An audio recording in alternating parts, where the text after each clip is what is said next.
Kate Donovan is a garden coach with the Blackstone Valley Veggie Gardens. The Blackstone Valley Veggie Gardens, their mission is to inspire others to grow their own fresh produce. They deliver residential and community-based training, consulting, and assistance in the vegetable garden.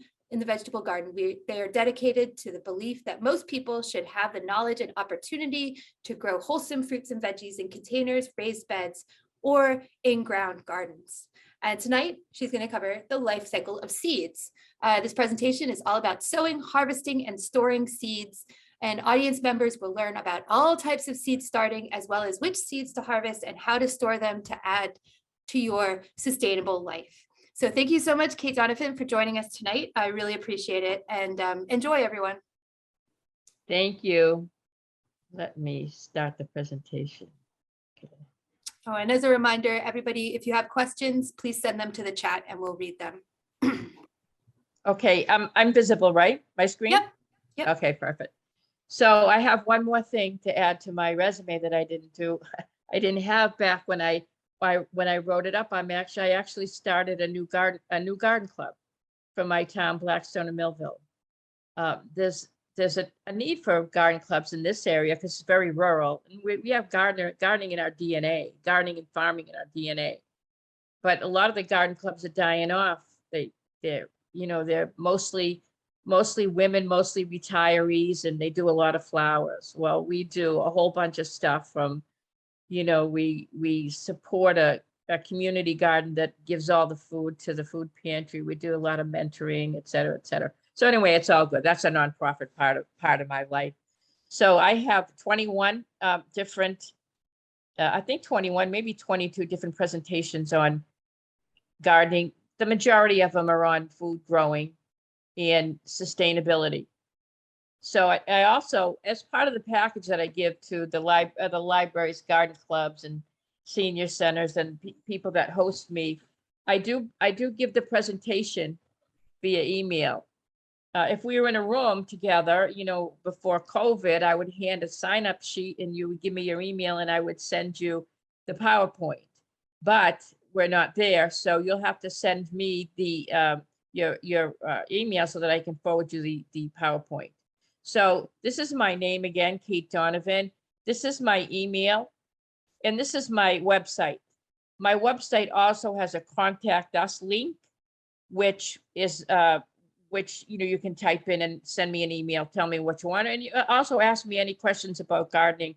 Believe me, I don't know everything, but if there's something I don't know, I can certainly crowdsource my Facebook group or do some research into the 20,000 books that I have on my shelves over here, or the 5 trillion different articles that we have out on in a Google's reach. So anyway, please, feel free to contact me. If you do go into my website, make sure to look at the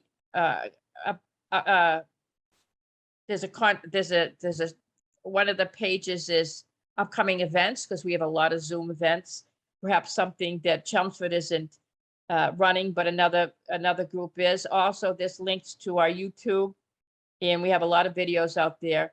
Some of them are of these very presentations that have been recorded, and others are, Eric and myself out in the garden doing our thing and doing some lectures and fun stuff. So anyway, keep in touch, please. We'll be together for a while. We have a few presentations here in Chelmsford, so it's nice to, since we're virtual, it is nice to get get to know you all. Okay, so what are we doing here? We're going to learn all about how to plant seeds, how to harvest them, how to store them. Last year, we had pretty much a seed shortage. I mean, it was really hard to get seeds. You'd get a package of seeds, and you'd go to look for one and they didn't have that variety. So you had to, go look someplace else or go on a different website. Some of the websites went down, they were down 2 weeks and maybe 1 or 2 weeks out of the month because the crew was out with COVID, unfortunately. So there was a lot of issues with seeds. And seeds, it can be expensive. We have some places that are really, really good. For example, dollarseed.com. I'm not going to tell you how much those seeds are. Obviously, it's obvious. They're $1 pack full-size seeds. And also Little Shop of Seeds has full-size packages of seeds for 75 cents. They're the same thing that you buy at Burpee or you buy at Baker Creek for much more money, although they don't have the huge variety.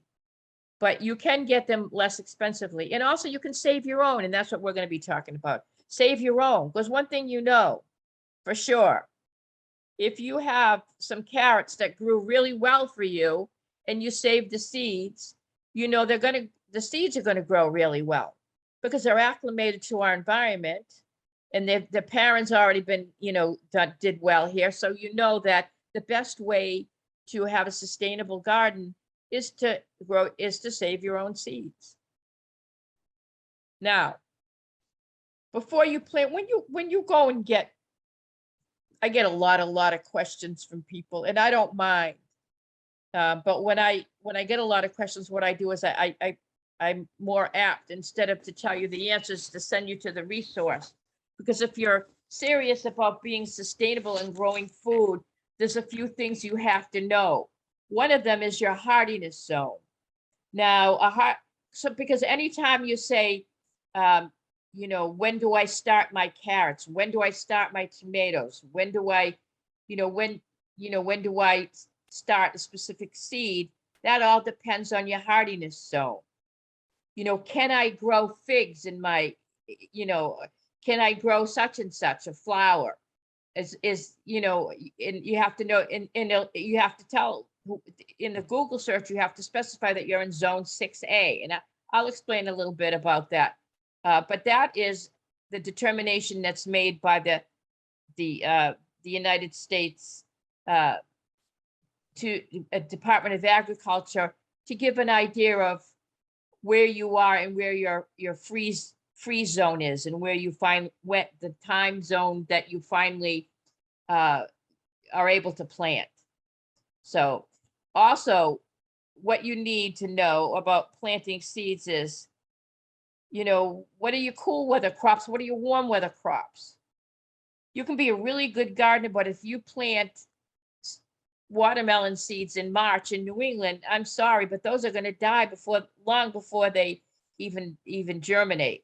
So you have to know what plant is what and when it can be planted, because each seed is a different life. It's a different life form. They all have different life cycles. Also, before you undertake this new endeavor of being a sustainable food grower, you have to know, what do you want to do and how do you want to start your seeds? Do you want to purchase a light to start your seeds indoors? My company has a whole presentation on indoor seed starting. I went with a friend of mine, I think it was maybe even 2 years ago.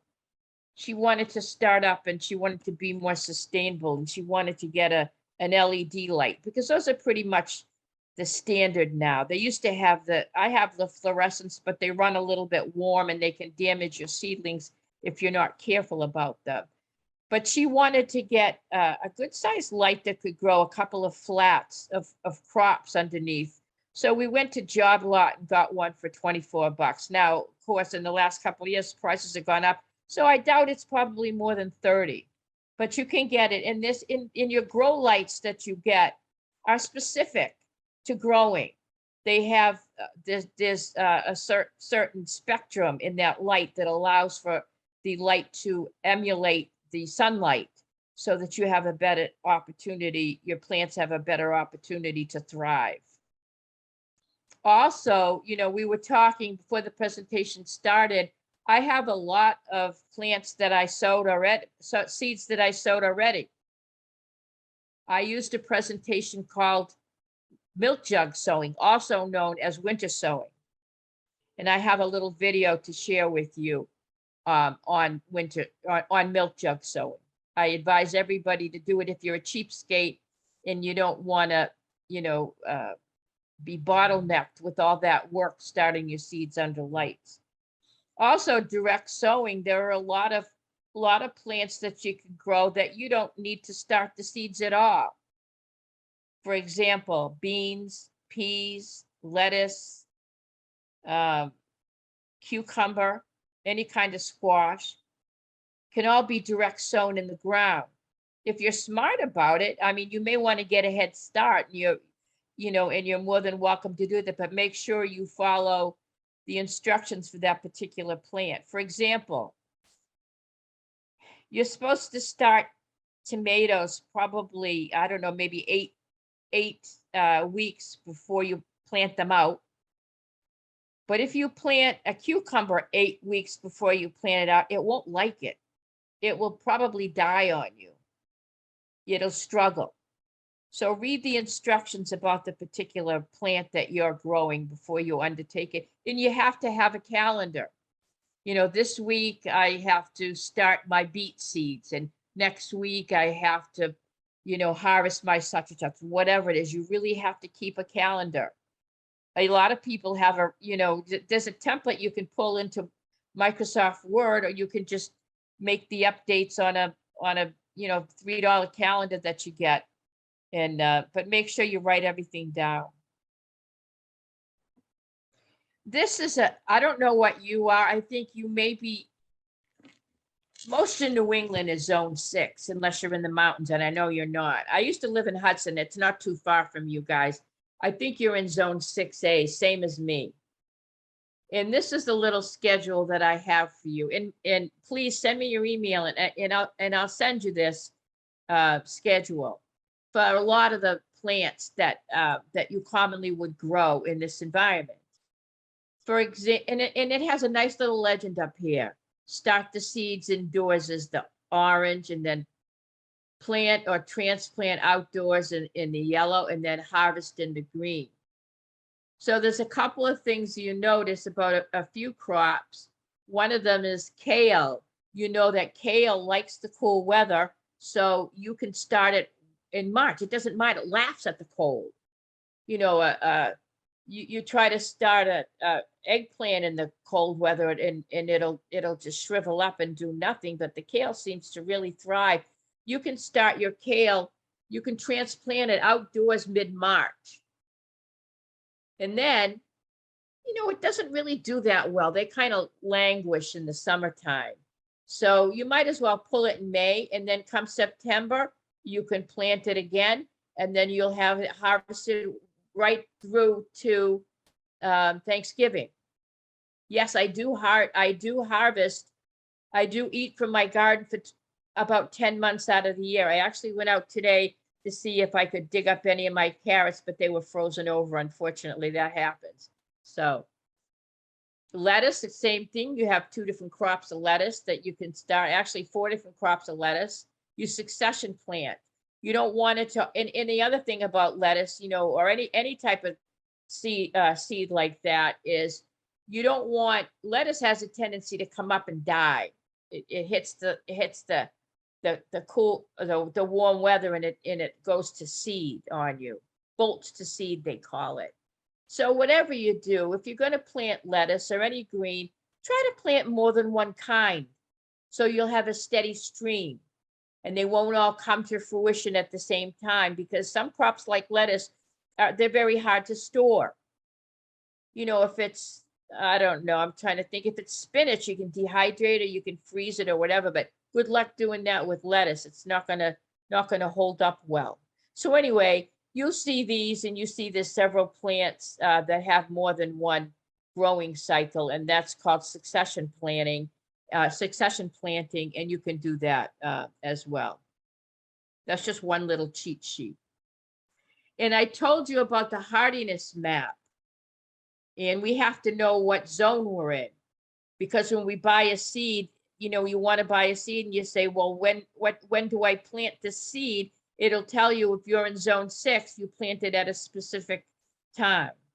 So just to let you know where we're at, we're zone 6, and we're the green right here, actually. So ironically, we're in the same zone as somebody in way down south here, even down south in New Mexico, a lot of times, because these places are in higher elevation. But typically the Midwest is a lot colder than we are on the coast. And then all the way up here in up to Washington State. So that's where zone 6 leaves us.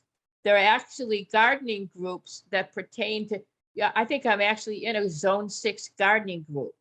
It's nice because my group is a worldwide gardening group, so I get input from everyone. But, you know, to be specifically in a gardening group on Facebook with people who are dealing with the same issues you are in real time can be helpful. So that's the USDA plant hardiness zone map. And if you're not sure of where you're at, if you go into Google, put in your zip code and just like mine's, I'll just take my 01504 space hardiness space zone. It will tell me that my zone is zone 6, specifically zone 6A. Okay, so let's talk about seeds. And I put some zinnias in here just to let you know, I don't just do, I'm a food grower, but I like to put a little bit in there for our followers out there that grow flowers as well. So let's look at the back and find out what we can tell about a seed by looking at the package. First of all, you see the name over here in plain English. It's a zinnia. Secondly, you see a Latin name, Zinnia elegans. So I have a friend of mine, she's from Europe, actually she's from England. And, you know, she's a real good one for the Latin names. Everybody in the world, pretty much anyone in the world, if you want to refer to a zinnia and you're talking to someone that doesn't speak English, everybody uses this as a common denominator, the Latin name. So then it tells you the type of plant. Is it an annual or a perennial?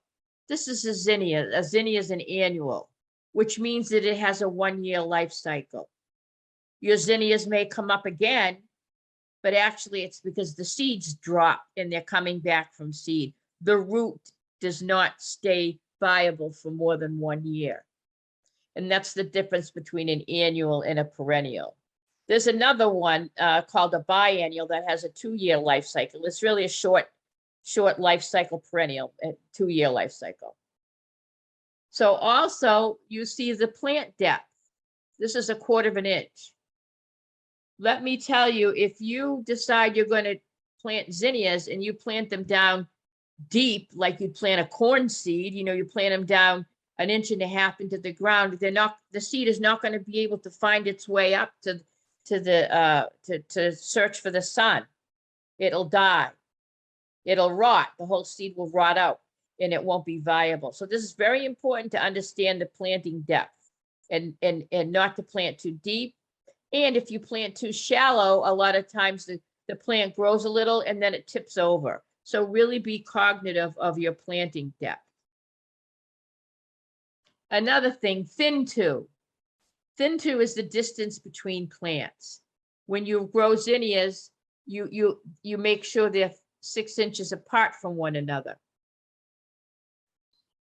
Oftentimes the seeds we use are quite small, and it's very difficult to actually only, you know, plant one every 6 inches. So what people do sometimes is they end up planting a lot and then thinning them to that amount. I hate to kill viable plants. So when I have to thin a plant, I try very hard, and it takes some practice, but you can do it. I try very hard to pull the root out, the whole root, and plant it elsewhere. The next section you see here is, this is a zinnia, and in order to flower, most flowers like to have sun. So when we say sun, you know, especially when you hear full sun means almost 8 hours a day of sun. I'll tell you, if I took some of these zinnias and I planted it over in the shady side of my house with northern exposure, and you know where the shade of the house is, I'll get a beautiful green plant, but I certainly won't get any flowers because the flowers like the sun. Over here, it says, this one here is start indoors. If you're going to start them indoors, when do you do it? You do it 3 to 4 weeks before the last frost. That's when you start them indoors. Now, because we're zone 6, we know our last frost date is between April 1st and April 21st. And I knew that because I know we're in zone 6. So the reference all goes back to your zone when you're planting your garden. And for this particular, flower, when you do flowers, you like to know when it blooms, because a lot of times I've seen a lot of flowers. My goodness, I went to the most beautiful flower garden in the world when I visited Giverny, France, and it was Monet's garden. My goodness gracious, the most beautiful flowers in the world. It was October and they were still coming, and it's cool there. But they have different flowers coming, from April all the way to their freeze, which is probably close to November. So you want something to bloom all year round. And this is a good one. Zinnias bloom from summer to fall. A lot of times your annuals will have a long bloom. Of course, then they die out on you. So anyway, that's how to read a seed package. Sometimes when you get the seeds, and I told you about these places, dollarseed.com, as well as, oh my goodness, MI Gardner is $2 a pack, and little Shop of Seeds is 75 cents a pack. A lot of times you won't have this information on the back. So what do? You revert to Google and say, give me some information on zinnias. And one of the resources that's very good is Farmer's Almanac. They have a whole bunch of this stuff up there, and then they're more than willing to share. You don't have to have a subscription to Farmer's Almanac magazine. So, okay. So I do have a video to show you. And this is because I do a lot of lectures on sustainability. I'm very cheap, very frugal person. I guess frugal is the nice word for cheap, but it's the same thing, right? So I wanted to tell you a little bit about winter sowing, also known as milk jug sowing, this particular version. You find a suitable container, you poke holes in the bottom for drainage or it will flood out. You cut open the container, but you leave a little latch still attached in the back. You add your soil, and you don't add seed starting soil because seed starting soil doesn't have any nutrients. You add a good potting soil, or you can add some compost even. The seeds are going to stay. I have mine out there now. Those seeds are going to stay in there until they decide to germinate and come up in the spring. So they need to be fed. So you don't want to, just put peat moss in there or something that's an inert thing that you typically use when you're starting seeds under the flats, under lights. So you plant your seeds, you add water, you use duct tape to seal the container, you label the container, and you put it outside. It's that simple. For here in zone 6, you can do just about any food crop and a lot of perennial flowers. I have a good friend. I don't know if any of you are winter sowing. I believe it's called Winter Sowing with Cheryl Mann. Cheryl, I think that I might have upset her a little bit, telling her that, that I don't do summer crops like eggplant, peppers, or tomatoes. You can do those crops, warm weather crops. However, when you do, they come up later. So I want to plant mid-May. The first opportunity I get to get that stuff out there, I want to do it. But if you do want to try doing some warm weather crops, some melons or what have you, you can certainly try it. And when they do come up, believe me, they're going to be so hardy. You don't have to, basically when you grow seeds from indoors, you have to, under lights, you have to take them outside for a little bit. They get used to it, bring them in. The second day you bring them out, you bring them in for close to a week to get them to be acclimated to the outside, a process called hardening off. With milk jug sowing, these plants are already used to being outdoors. They're hardy, they're strong, they're vibrant, but the summer weather crops do take a little bit longer. So if you want to, I plant mid-May. I'm in zone 6A, like I say. And climate change climate's changed, folks. Used to be people used to sow, their seeds around Memorial Day, but you don't really have to wait that long anymore because we don't typically get a frost. And if we are going to get a frost on our tomatoes, typically I'll throw a light cotton sheet over it, but I don't really have that issue here. Your mileage may vary on that. So anyway, I'm going to show you, this guy is not in our zone, but he does have the video, he does have the stuff down pat. So let me just show you what he has to say about it. Today we are discussing winter sowing. This may be a concept with which many of you are not familiar. The idea behind winter sowing is to set seeds out in small plastic containers during the winter, when it is still too cold for them to actually sprout. By using the plastic containers, you are creating a microclimate that is somewhat warmer than the outside temperature and allowing the seeds to get a jump start on the season as spring rolls around. This process also prevents the need to harden off plants to get them adjusted to being outside. This is my second year doing winter sowing. Last year I even got tomatoes to grow using this method, but this year I stuck mostly with cold hardy crops. So let's look at the methodology step by step. First, find a suitable container. You want something that has clear plastic and is large enough for some soil and for the plant to grow. I mostly use milk jugs, but large gallon-sized clear water bottles or juice bottles also work well. Step 2. Poke holes in the bottom of your container. The tops of these containers are going to be open to allow in moisture from rain or snow. The soil needs to drain well so that the bottle does not flood. Step 3. Cut open the container. I like to leave the handle on milk jugs intact so that it will hold everything together, and it sort of creates a hinge. Step 4. Add soil. I use compost, but a normal potting soil should work well as well. Step 5. Plant seeds. How many seeds and the appropriate spacing for your plants will vary based upon what you are growing, but use good judgment. These plants will be growing in here until you are ready to transplant, probably a couple of weeks after your last frost. For larger plants like tomatoes or peppers, I am comfortable with as many as 4 seeds spread on each of the 4 corners of the container. For smaller seeds such as greens, you can sow even thicker. Step 6. Add water.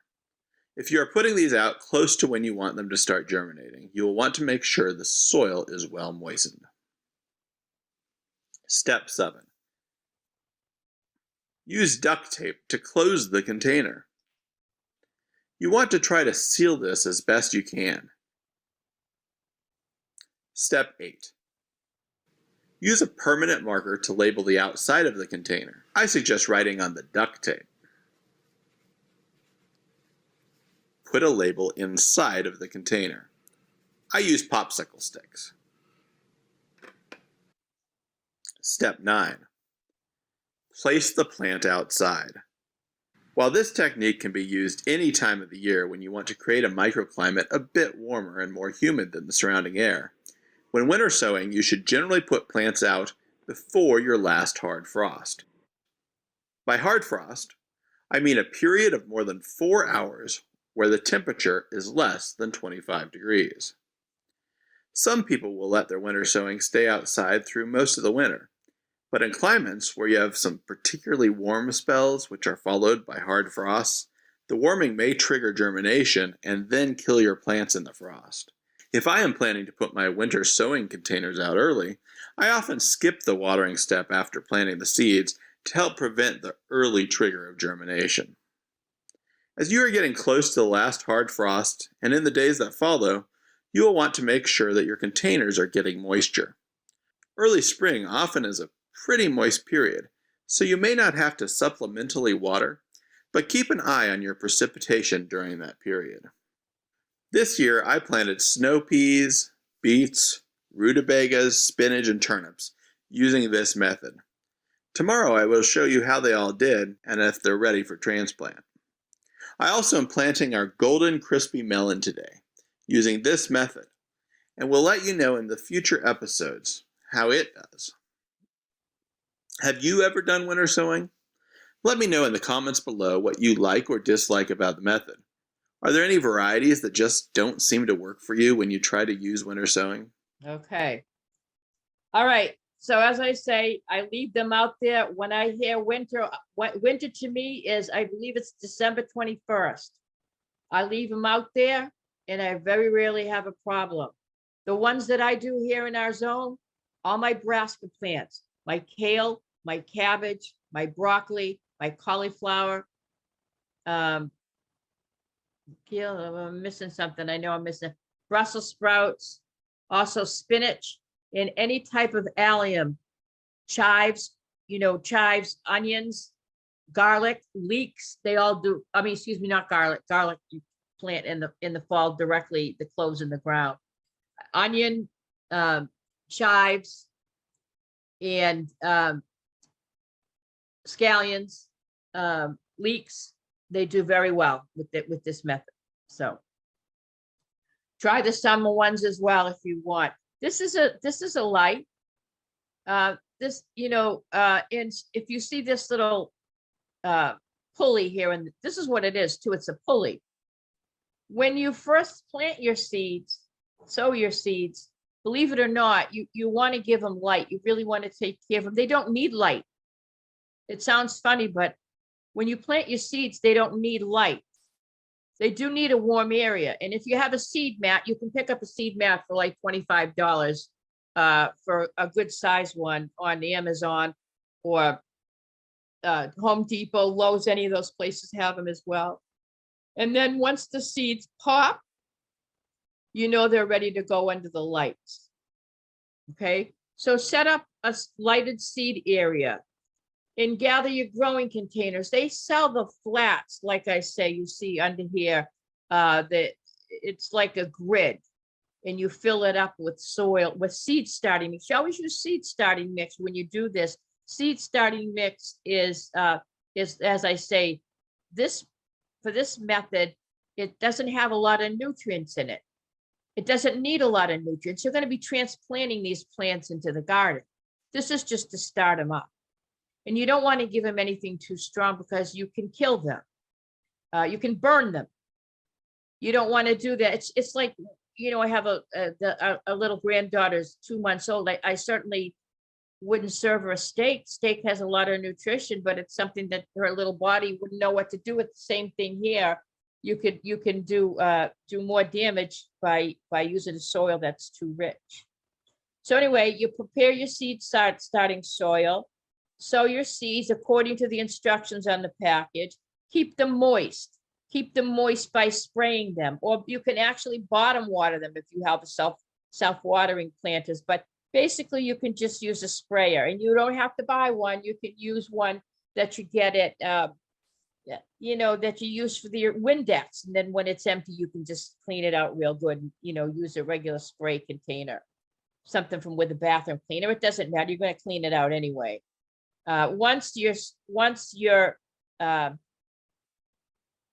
It's funny. Once you have some leaves, basically mostly all plants, once they germinate, you'll see them pop through the soil. But they pop through the soil, you'll see 2 leaves that pop them through the soil. And those are called the cotyledon leaves. And they're specifically for that purpose of popping seed through the soil. It's not a true leaf. For example, they're all round and they all look pretty much the same. So once your second set of leaves come out, that's known as your true leaf. So the first set of leaves, say of a tomato plant, will come out. They'll be round and they'll look pretty much like a cucumber planted that. You really can't tell the difference. But once the second set of leaves, that means your plant is viable. And it's growing, and you have to, you can give it a little bit of fertilizer, but only use the fertilizer that's specifically made for seedlings. If you're going to use regular fertilizer, spray, liquid fertilizer, water it down, 80% water to 20% fertilizer. So definitely, you don't want to use full strength fertilizer for the reason I explained. Also, sometimes, you may want to put 2 or 3 seeds in there to make sure, that one takes. So, and you thin them, you survival of the fittest. And if you have one little, area, one little cup for tomatoes, and you have 5 tomato seeds in there, they're going to strangle each other out. None of them are going to grow well. So, you're going to have to pull some out if you're talented and coordinated. Perhaps you can save them and plant them elsewhere, or else try not to think about it and just do the needful. So then once the seedlings get big, you'll see they'll get big. You have to plant them in, you break them out of those flats and you put them into little bit of a larger container. Then you can use something like a potting soil or with a little bit of compost in it. And you see those, there's a couple of kinds. There's the plastic ones. Typically they have some kind of drainage to them. You can also poke a hole in the bottom of a solo cup and use that.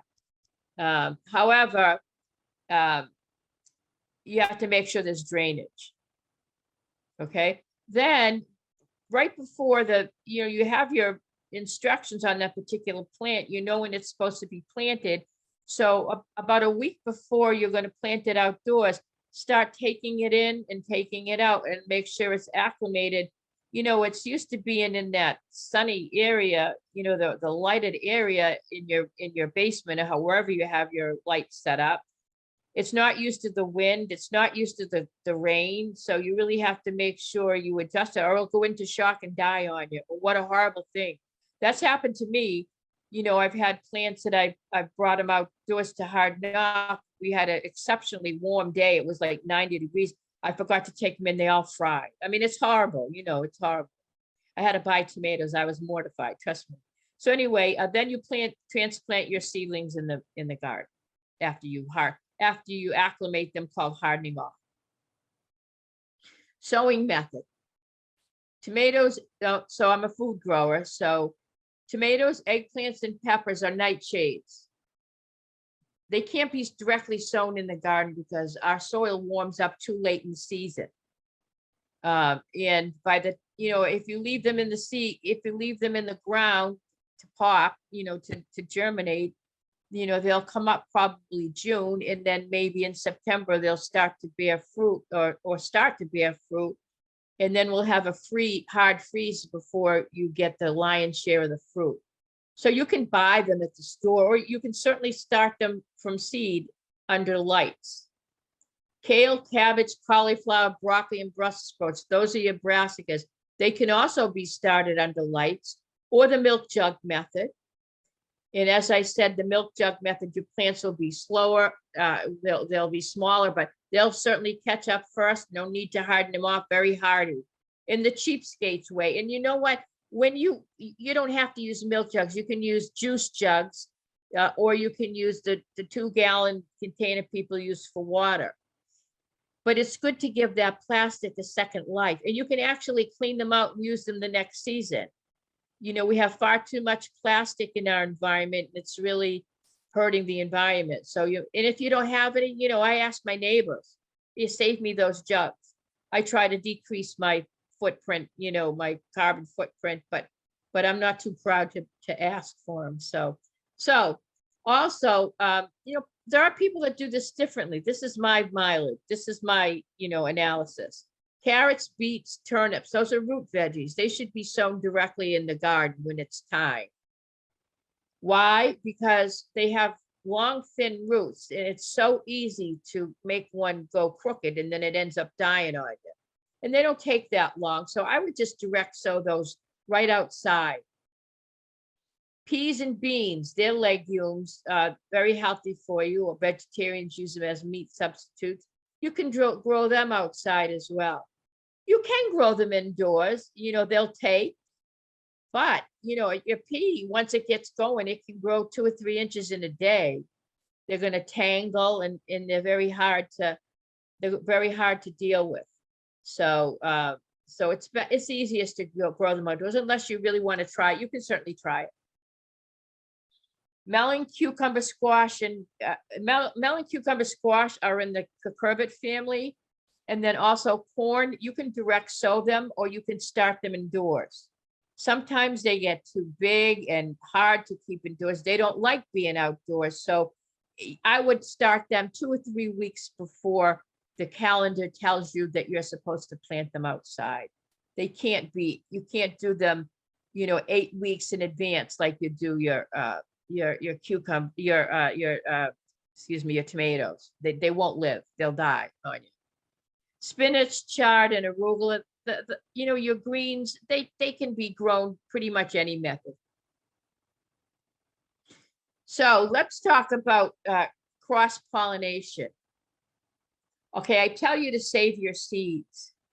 And in order to save your seeds, a couple of things you have to know. You can save your bean seeds because, you just leave a few out there and they'll, you pick them. You just leave a few out there and then open them up, and those are your seeds for next year. Beet seeds, broccoli, Brussels sprouts, carrots, cabbage, cauliflower, those are all biennials. They won't come to seed until the second year. And also we talk about cross-pollination. So if you do leave these plants out to grow a second year, then you may have some cross-pollination effect if you're saving seed. Just to give you an example, carrot. Carrot is a biennial plant, and it's the hybridized version of Queen Anne's lace. Okay, so if you leave your carrot seeds out there, year after year until it goes to seed and you save them, it may be cross-pollinating with your Queen Anne's lace. And Queen Anne's lace is a very rooty, hard, not too tasty root. So just be careful of anything that can cross-pollinate with another variety. Example, let's take this one for example, cucumber. I grow many cucumbers. I grow lemon cubes. I don't know if anyone's ever grown a lemon cube, but they're probably about the size of not a softball, less, maybe a baseball, maybe between a softball and baseball if they're big. I also grow the little pickling cubes. And I also grow some along the English cubes, the burpless cubes, they call them. So if I grow multiple cucumbers within a reasonable proximity of each other, and I save the seed, if I save the seed from the yellow cube, when I go to plant that seed, it may not come out looking like the yellow cube.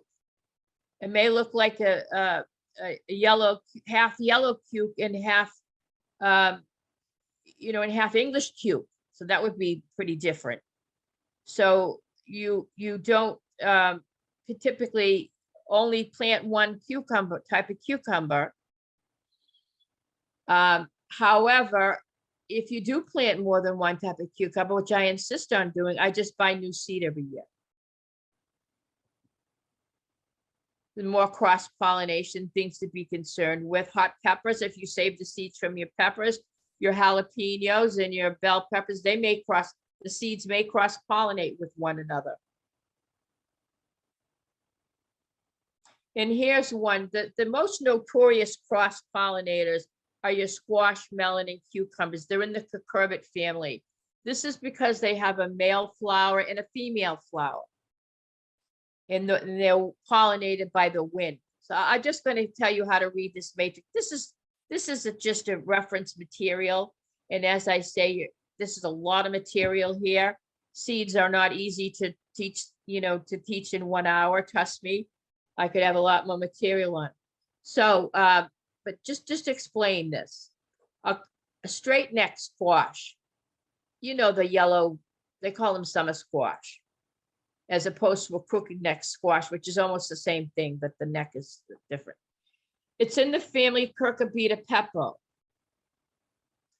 So it can cross-pollinate with any other variety of straight neck squash or crooked neck squash or a patty pan or an acorn squash, some pumpkin, some spaghetti squash, and some delicata squash. Also, Also zucchini, which I forgot to put in this matrix for some reason. If you grow butternut squash can hybridize or cross-pollinate with any other butternut squash, some pumpkin. So this will tell you. So in theory, let's go here. Cucurbita maxima is a Hubbard.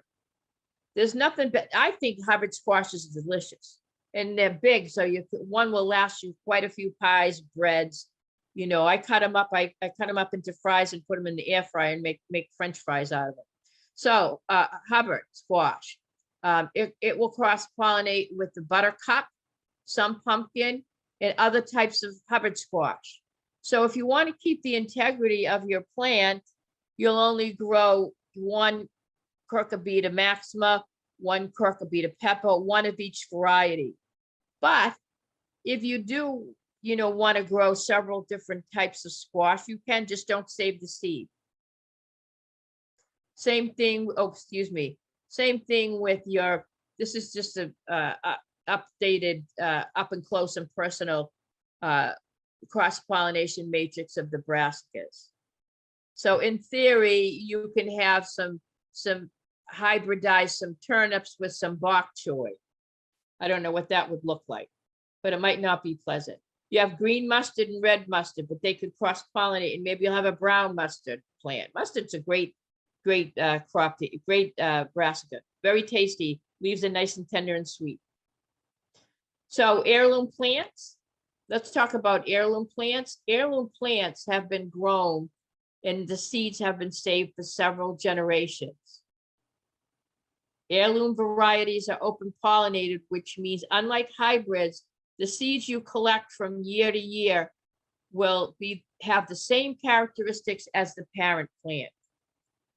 So many heirloom varieties are preserved by home gardeners who save the seeds from families year after year. I'm going to tell you a couple of heirloom varieties. Okay, tomatoes are big for that. San Marzano is an heirloom variety of tomato. Pink Brandywine is an heirloom variety of tomatoes. Now, there's one thing that's common in heirlooms is, they've been pollinated and, they've kept the integrity of them, but a lot of times they have issues. They're prone to blight, and some of them don't produce, they may produce really wonderful sweet fruit, but perhaps not so much. So what some people do, and this is not the same as a GMO, they actually intentionally cross-pollinate. I want to tell you why. I'm going to just explain this. I know it's kind of complicated, but you can have a Roma tomato, which is really good for a sauce tomato. Okay. But they're kind of small. And then you can have a big juicy beefsteak, which isn't good for a sauce tomato because your sauce will be like water. But if you want a big, fat, juicy sauce tomato, people in Burpee have hybridized the two. And now they have one called the super sauce tomato. And it's a big one, like a beefsteak. So these are wonderful plants. However, they haven't been standardized for a long enough time to consider it to be an heirloom. And if you save the seeds from that hybrid plant, the offspring may look like a beefsteak or it may look like a Roma. You really never know. So you take, you go by chance. One time I had a cross-pollination, I thought I was going to be a smarty pants and save some hybridized plants. And I had some of these squashes, picked them up and they just fell apart in my hand. Something about those squashes just wasn't viable. So, and that can happen. Or you may have a happy accident, as that guy Bob Ross used to say, and so anyway, your mileage may vary. So when are the crops ready? When are the seeds ready to be harvested? Well, my grandfather was from Italy and he was a big gardener, and he had a victory garden. He was born in the 1800s, which goes to tell you how old I am. But he had a victory garden when he came here to the Boston area. And, you know, he used to take the biggest tomato, the biggest, juiciest tomato that you just really were dying to put in that tomato sandwich with, you know, salt, pepper, and crusty bread. And he'd leave it in the side of the garden, because he wanted really it to mature, so the seeds would mature. A lot of times when we eat fruit, we eat the veggies, we eat the cucumbers or what have you, those seeds are not ready. We have to have a fruit that's starting to get a little bit soft, you know, in order to know that the seeds are done developing. And those are the seeds you want to save. Couple of ways to save them, and we'll go over this. You know, if it's a seed like lettuce, as I say, lettuce will bolt to seed in the summertime. Take the whole, let it dry out. Take the plant, put it upside down in a paper bag, then shake it after it's dry, and you'll get 300 or 400 seeds from one lettuce plant. But there are some seeds that you harvest wet, and those are basically your tomato and your cucumber plants. They have a gelatinous membrane on them, and they have to be processed a little bit differently. And I have a little bit of a video on that. Okay. All right, here he is. Bear with this. I like this guy. He's kind of funny, but bear with me. He has a little bit of an accent because he's from Australia. Okay.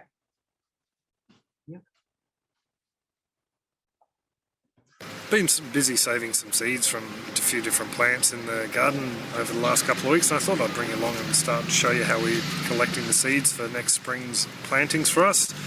Being in the southern hemisphere, we're just coming into winter here. The first one is the cucumber.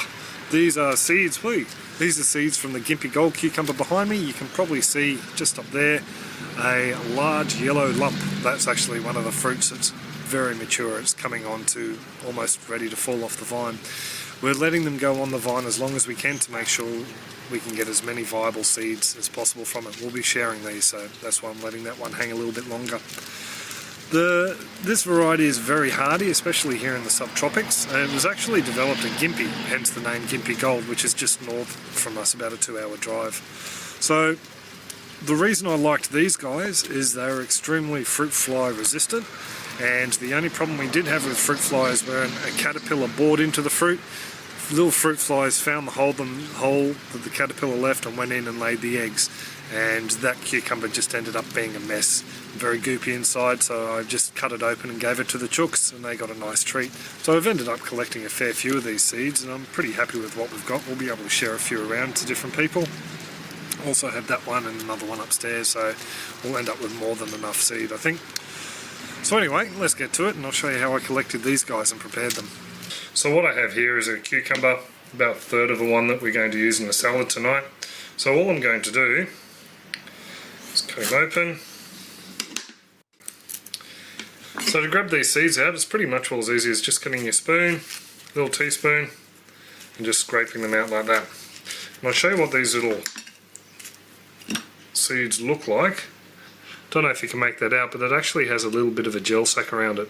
So what you want to do, the same as tomato seeds, you want to ferment this off. So it's pretty much all as easy as grabbing a bowl, whoa, squeezing seeds all over the floor. No, just squeezing these seeds out of here. Doesn't matter if a bit of the more meatier bits go in there as well. Might as well do both halves of this cucumber while I'm at it. Some left inside the cucumber as well.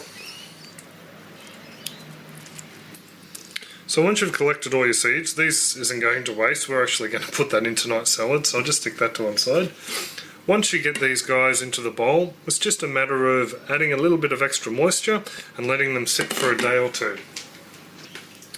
Just add a little bit of extra moisture in there. What that will do is it'll start fermenting the gel around the outside. I have some here I did 3 days ago, and I'm just going to empty these through a sieve and then give them a bit of a rinse, and I'll pull one out and we'll compare the two together. There we go, I'll just pop them in there, stick to the mesh a bit, Give them a bit of a tap. So just to compare the two, this one here has had the gel coating fermented off, and you can see the little bit at the end there where it was tethered to the cucumber, and this one here is still in the gel coating. So you can actually squeeze these guys. It's a very slippery, very slippery procedure, and we get the gel coat, as you can see there, to come off the seed. I'll just go grab the seed.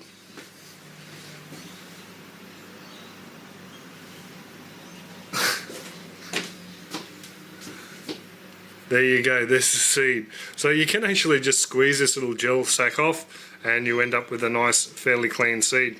But as you can see, it can be a little bit of a hazard to anybody sitting nearby. So that's why I think just this fermenting works a little bit better, just sticking them in the bowl there and letting the gel come off that way. So it's easy enough to do. And yeah, these guys now will just be dried out on this paper here. There we go. So that's more than enough for us to have a couple of plants next year, and we'll be able to share some around.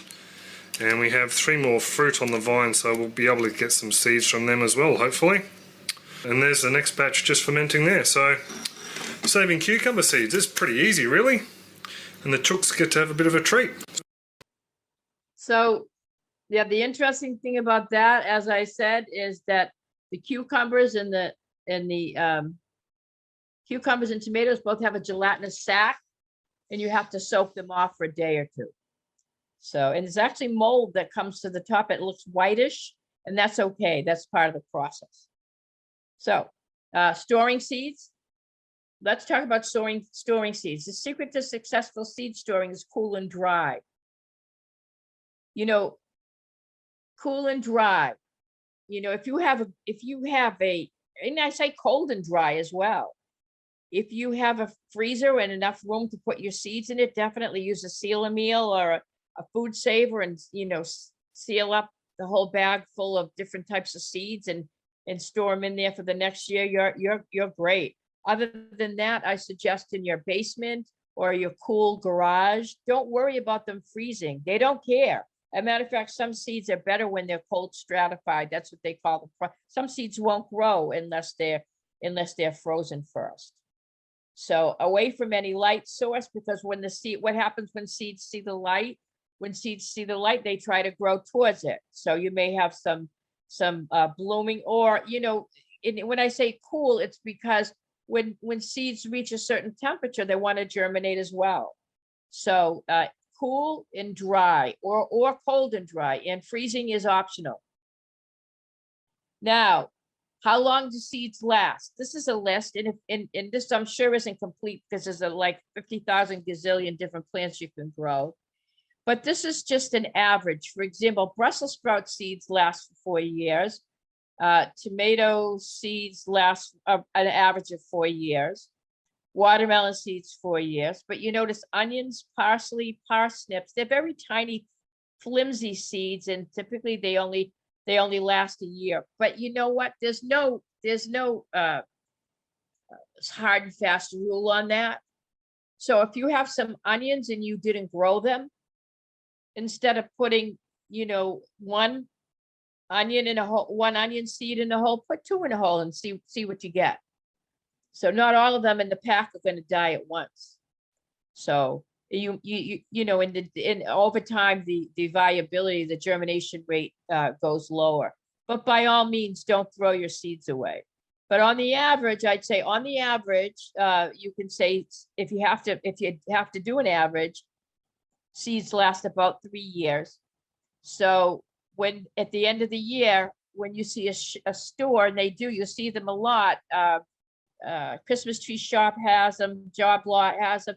They want to get rid of their year-old seeds because they can't sell them as new. Buy them. Certainly buy cabbage seeds. Even if you knock off 1 year, if the seeds are end of season, you'll still have 3 years worth of viability from those seeds, and a lot of times you can get them for 10 cents on the dollar. So that's it on that. Do we have any questions in the chat? No questions at the moment. Okay. Oh, Okay.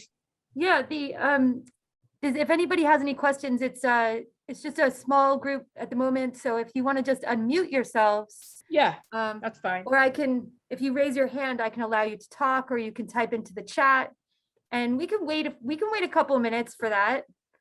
Okay. And while we're here, I'll take any question related to gardening that you have. I'll be more than happy to answer it.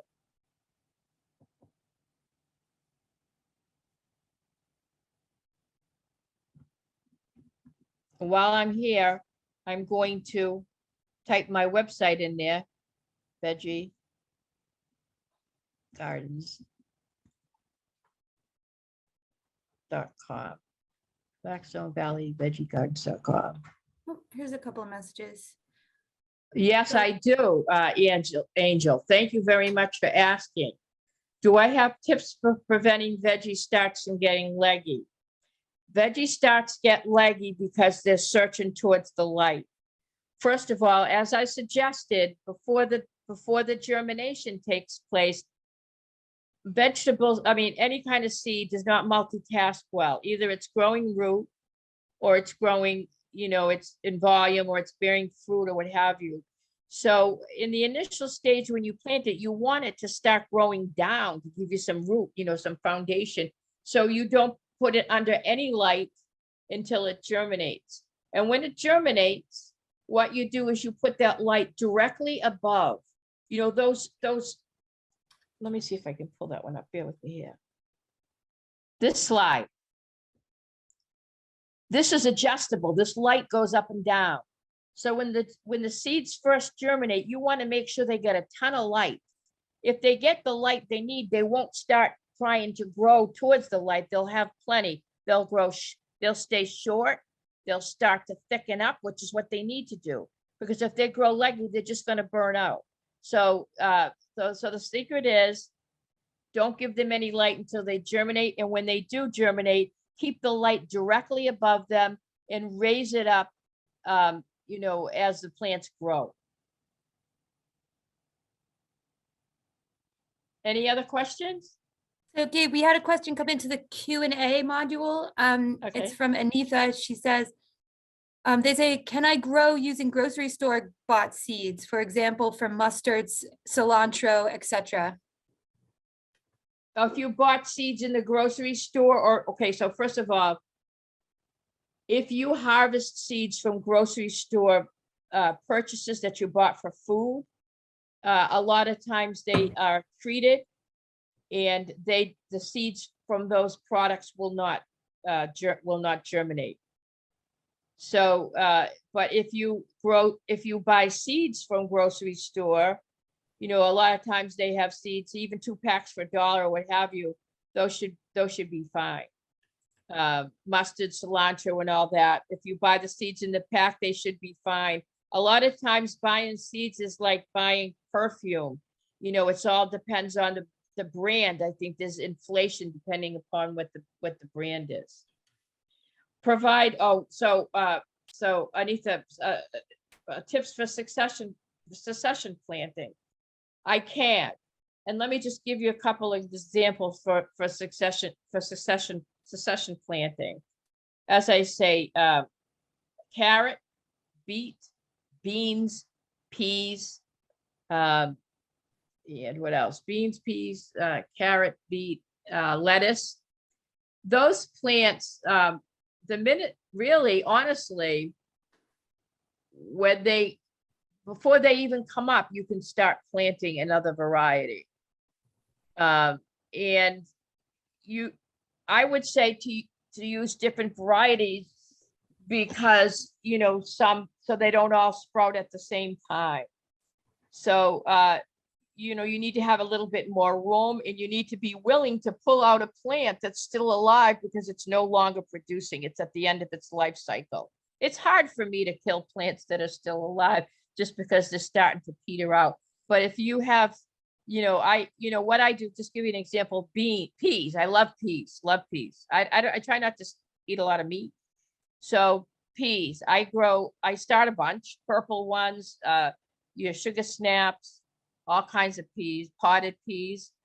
And I start them inside. And then when I plant them, I also plant them by hand. I put the, so I have different kinds and I have them started at different intervals. So I'll have a constant supply of peas. And that's basically what you do for succession planting. Always have something going. You don't want to wait till your lettuce is petered out and went to seed. And then you say, oh, drat, I have to start some more. Really, you know, you should have more than one type going at the same time.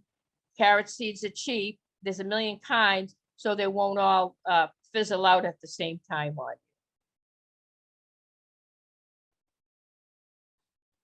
you. You use hoops to protect your cool crops, cover with frost cover. Your thoughts on such a setup?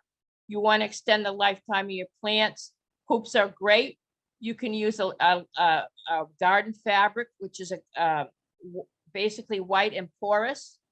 The wind goes through them. You don't have any mold issues because the rain goes through them. However, you know, it doesn't have the warmth. If you use a plastic material that, you know, that it can be 15 degrees warmer with that plastic.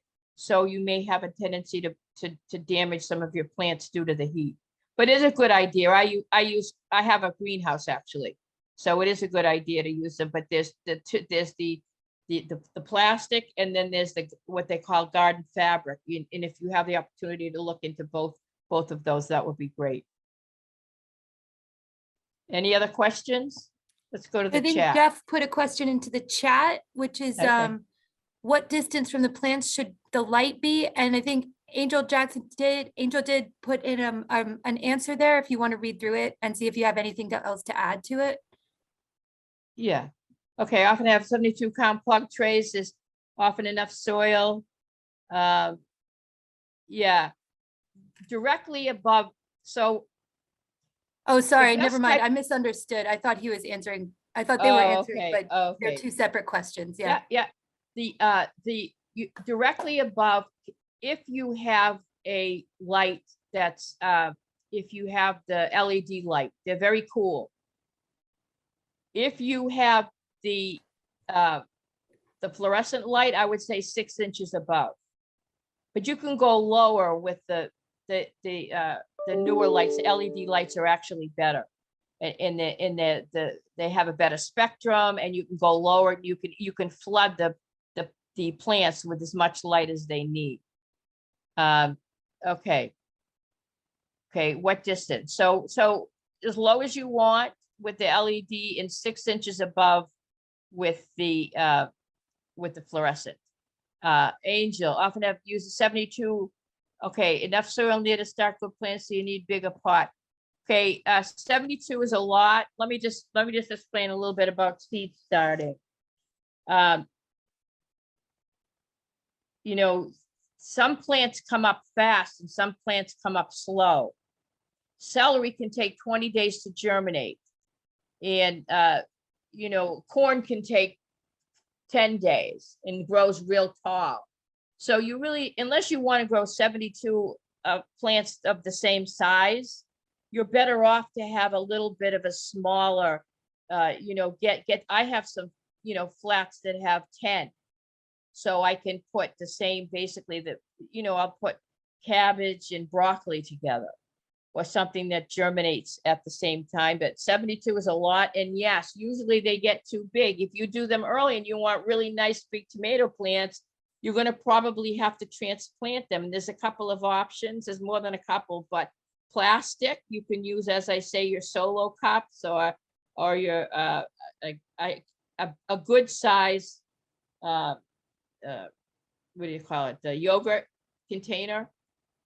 Or you can use the peat pots. If you put them in peat pots, you know, you can bury the whole pot. So those are made from the peat moss.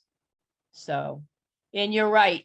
You probably don't want to use an ambient light for the plants. The seedlings really do them. If you're really going to be sustainable, you really need to get a fairly decent light system, or you can just get a greenhouse and heat it. So like I have that. This is my first year. I think they're gonna love the light. I'm gonna try both. I'm trying the winter sowing and the milk jugs. I will try to do it under lights, and I will try to do some in the greenhouse. I will try to triplicate some of the products I'm producing, and so that I can teach it better, so. Okay, all right. Okay, let's go back to here. All right, promise last question. Vine and squash borers. I'm gonna tell you about vine and squash borers, okay? Vine and squash borers are horrible. Once they're there, you have to do surgery on the plant to actually, with a sharp X-Acto knife, and to get those sons of guns out. What you can do for them, and I'm going to tell you, and this is a little bit pricey. I don't know how big the garden is, but you can use what they call beneficial nematodes. And you'll have to Google that, beneficial nematodes. And what they are is they're little tiny, I don't know if it's a bacteria, some kind of life form that you put in water and spray it all over your plant. And what it does is it somehow or another, anything that has a soft body, like a larva from an insect or a beetle or any kind of bug, it actually pierces them and kills them. So do research on beneficial nematodes. It's completely organic. So, and they'll do a number on vine borers. They're horrible. I had the same problem with a client of mine. So, any other questions?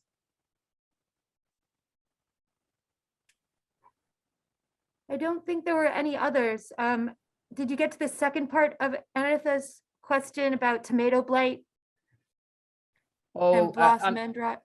can you read it to me? I'm sorry. Yeah, sure. No, that's fine. So I think the first part, they were just clarifying and then the second part was also tomato blight and blossom end rot and how to manage and prevent. Okay, blossom end rot is due to a calcium deficiency. So the best thing to do is now is to put lime in your soil now, because it'll take quite a while for it to actually work in and change and add the calcium to your soil. Tomato blight, what you can do for tomato blight is first rotate your crops and make sure you're not growing them in your tomatoes in the same place, because it can be quite stubborn.